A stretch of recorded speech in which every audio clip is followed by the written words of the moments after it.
नमस्कार, मी संजय भोकरे. आपण पाहताय जनप्रवास लाईव्ह. आज विषय घेऊन आलोय नगर जिल्हा. विखे पाटील, तिथं विखे पाटलांचं साम्राज्य काय म्हणतंय, विखे पाटलांची पुढची राहतामधनं उमेदवारी ते तिथं उभारणार आहेत, या सगळ्या चर्चा आहेत. ते उभारणार तिथं म्हणजे गेले त्यांच्या कित्येक पिढ्या त्यांचं राजकारण सगळ्या महाराष्ट्रानं बघितलेलं आहे. आणि संस्थात्मक जाळं, शैक्षणिक संस्था असतील, साखर कारखाने असतील, शेतकऱ्यांना मदत असेल, ग्रामपंचायती, नगरपालिका, सगळं आपण ऐकतो. त्या त्या क्षेत्रात त्यांनी कशी विजयी घोडदौड त्यांची आजपर्यंत चालत आली आहे. त्याला फक्त फटका आता जो बसला तो सुजय विखे पाटील लोकसभेत पराभूत झाले. आता ते पराभूत झाले का, त्याच्यात आणि राजकारण झालं हे सुद्धा आता परत चर्चेचा विषय. कारण ते आता कोर्ट मॅटर झालेलं आहे. सुजय विखेंना, त्यांच्या समर्थकांना हा पराभव मान्य नाही आहे. म्हणजे आता ते कोर्ट ठरवेल. पण आता तर ते पराभूत आणि ते झाल्यामुळं विखे पाटील हे थोडं बॅकफूटवर गेले का, आणि उद्या त्याचा फटका विधानसभेत राधाकृष्ण विखे पाटलांना बसणार का, हा विश्लेषणाचा आजचा विषय आहे. आता आपण जाऊ. आता त्यांना विरोधक एकवटले का, विरोधक त्यांना आता कोण आहेत, त्यांच्या विरोधकात आता कोण, आता बाळासाहेब थोरात हे मुख्य तिथलं नाव. की बाळासाहेब 2009 सालचं तुम्ही बघितलं तर पुनर्रचना झाली मतदारसंघाची. बाळासाहेब थोरातांच्या मतदारसंघातली बरीच गावं तिकडे गेलीत, जवळजवळ 28 गावं काहीतरी असतील ती तिकडे जोडली गेली. त्याच्यातनं बाळासाहेब थोरात काय राजकारण करणार हेही महत्त्वाचं आहे. पण त्याच्यातनं मला आत्ता परिस्थिती, काही आमचे पत्रकार, जनप्रवास लाईव्हची टीम आणि राज्य पत्रकार संघाची सुद्धा काही पदाधिकारी, मग तिकडं ते पत्रकार आहेत, तिथं विश्वास आरोटी वगैरे मंडळी आहेत, त्यांना आम्ही विचारतो, त्यांचा अंदाज घेतो.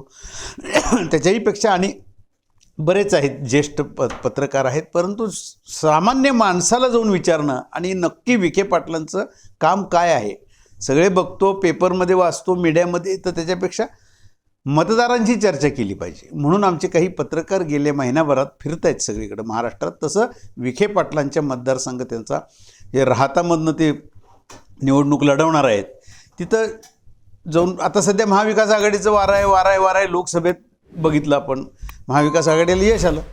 परंतु आता तशी परिस्थिती आहे का, तर आत्ता तिथं पत्रकारांचे जे रिपोर्ट आले, जे सर्वसामान्य माणसं बघितली, तर विखे पाटील हाच पक्ष आहे म्हणतात. ते भारतीय जनता पक्षात असू देत, काँग्रेसमध्ये असू देत, राष्ट्रवादीमध्ये असू देत, नाहीतर शिवसेनेत असू देत, आम्हाला काही घेणं देणं नाही म्हणतात. तिथला मतदार राजा काय म्हणतो, विखे पाटील हा विषय आला की सगळं बाजूला, तोच आमचा पक्ष आहे. कारण त्यांनी केलेली शेतकऱ्यांच्या बद्दलची कामं, आता ते मध्ये अगदी कुठं त्यांचे दौरे फॉरेनचे झाले की तिथनं नवीन तंत्रज्ञान आणलं शेतकऱ्यांच्यासाठी. त्यांनी हे बोलून दाखवतात सगळेजण, ते अंमलात आणलं त्यांनी त्या ठिकाणी. मग शेतकऱ्यांचे कैवारीच म्हटलं जाते त्या ठिकाणी त्यांना. तर असं असताना त्यांना हा विरोधक महाविकास आघाडीतून देणार कोण? ठीक आहे, तुमचं वातावरण आहे तुमचं वातावरण, तुमची लाट आहे. अगदी म्हटलं, आता लाट अशी मोदींची पण लाट होती, पण ती लाटसुद्धा विखे पाटलांनी ह्यांनी आपल्या राधाकृष्ण विखे पाटलांनी परतवून लावली. हे उदाहरण आहे की नाही? म्हणजे त्यांच्या कामातनं ते मोठे झालेत हे नाकारता येणार आहे का? तर येणार नाही.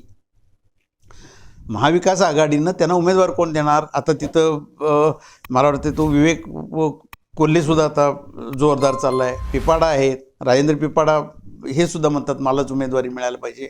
कोल्हेंना म्हणतात ते मिळालं पाहिजे. मग आता घोगरे तर ह्या तर आता आघाडीवरच आहेत त्या ठिकाणी. प्रभावती घोगरे म्हणतात की मलाच उमेदवारी मिळणार. महाविकास आघाडीमध्ये जर का ह्याच्यातल्या तिन्हीतल्या एकालाच दिलं तर ह्या दोन नाराज काय करणार? मग एकवटणार का हे? एकत्र येणार का हे? तर हे येणार नाहीत, हे पक्क सांगतो. त्यांचे समर्थक कामच करणार नाहीत.